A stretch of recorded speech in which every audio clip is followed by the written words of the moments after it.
So hi guys நான் ஷல்மு. இப்போ பார்க்க போற படம் வந்து மில்லர்ஸ் கேர்ள். இந்த கதைய பொறுத்தவரை பார்த்தோம்னா, ஒரு ஸ்கூலு ஆ பெரிய ஒரு 1000 ஸ்டூடண்ட்ஸும் இருக்க மாட்டாங்க. பேருக்கு ஒரு சின்ன ஸ்கூல். நம்ம புள்ளி விளையாண்ட்டு போலாம். புள்ளி ஸ்காலர்ஷிப் படிச்சோம். அந்த மாரி தான் இருக்கும். ஸோ 2 டீச்சர்ஸ் இருப்பாங்க. 2 டீச்சர்ஸ் ஒருத்தன் ஸ்போர்ட்ஸ், இன்னொருத்தன் வந்து kind of it's like literature something எடுத்துட்டு இருப்பான். சரிங்களா? ஸோ அப்ப என்ன பண்ணும், அந்த பொண்ணுக்கு வந்து அவன ரொம்ப பிடிக்கும். அந்த ப்ரொஃபசர் பிடிக்கும். ஸோ அதனால அவன்ட்ட வந்து பேச பேச ட்ரை பண்ணிட்டுருக்கும். அவனுக்கு ஒரு ஸ்டேஜ்க்கு மேல வியர்டா இருக்க மாரி இருக்கும். என்னது இது இந்த பொண்ணு ரொம்ப லிமிட்ட கிராஸ் பண்ற மாரி இருக்கோ! அப்படிங்கிற மாரி அவனுக்கு ஃபீல் ஆகும். ஏன்னா 2 பேரும் பேசிக்கிற டாபிக் அந்த மாரியான டாபிக். ஸோ அதனால ஒரு ஸ்டேஜ்க்கு மேல என்ன பண்ணுவான், அந்த பொண்ண அவாய்ட் பண்ண ஆரம்பிச்சுருவான். அதுக்கு அந்த பொண்ணு இவன என்ன பண்ண ட்ரை பண்ணுச்சு அப்படிங்கிறது தான் வந்து கதை.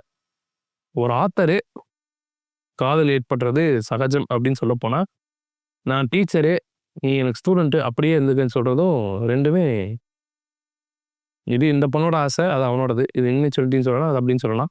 ஆனா அதுக்காக இந்த பொண்ணு என்ன ரிவெஞ்ச் எடுத்துச்சு, நம்மாளு அதுக்கு என்ன கதியானாரு அப்படிங்கிற மாரி தான் கதை போகும்.